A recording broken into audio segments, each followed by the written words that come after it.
જય શ્રીહરિ મિત્રો, આપનું હાર્દિક સ્વાગત છે અમારા ચેનલ પર। હિન્દુ ધર્મમાં એકાદશીનું વ્રત સર્વોત્તમ માનવામાં આવે છે।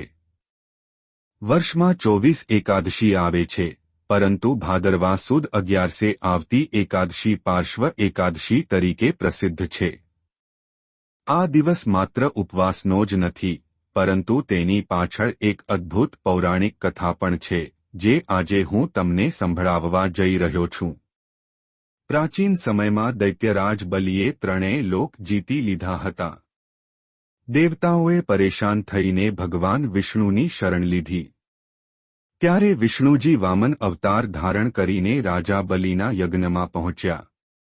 નાના બ્રાહ્મણ રૂપે વામદેવે બલિ પાસે દાન માંગી, મને માત્ર 3 પગલાં જેટલી ભૂમિ આપો। બલિએ આનંદપૂર્વક સ્વીકાર્યું। પણ વામનદેવે તરત જ વિરાટ સ્વરૂપ ધારણ કર્યું।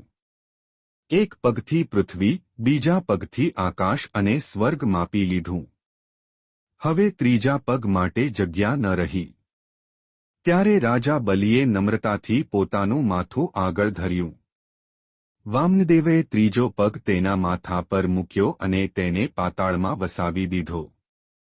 પણ કારણ કે બલિ મહાદાતા અને ભક્ત હતો, ભગવાન વિષ્ણુએ વચન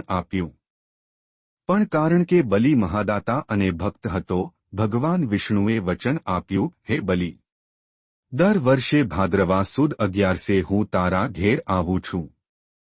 આ દિવસ મારા પાર્શ્વ અવતારનું પ્રતિનિધિત્વ કરશે। જે ભક્તો આ દિવસે ઉપવાસ, જાગરણ અને પૂજન કરશે, તેમને પાપ મુક્તિ મળશે અને અંતે વૈકુંઠ પ્રાપ્તિ થશે। તેથી આ 11ને પાર્શ્વ એકાદશી કહેવામાં આવે છે।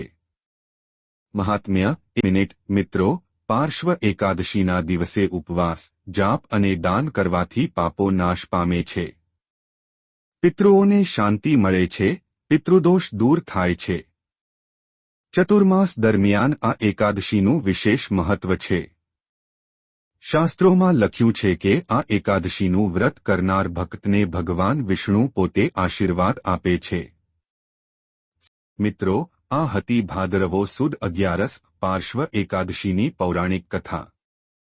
આવો, આપણે પણ આ દિવસે ઉપવાસ, જાપ અને દાન કરીને ભગવાન વિષ્ણુની કૃપા પ્રાપ્ત કરીએ।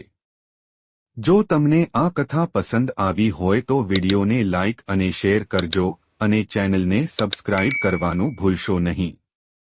જય શ્રી હરિ।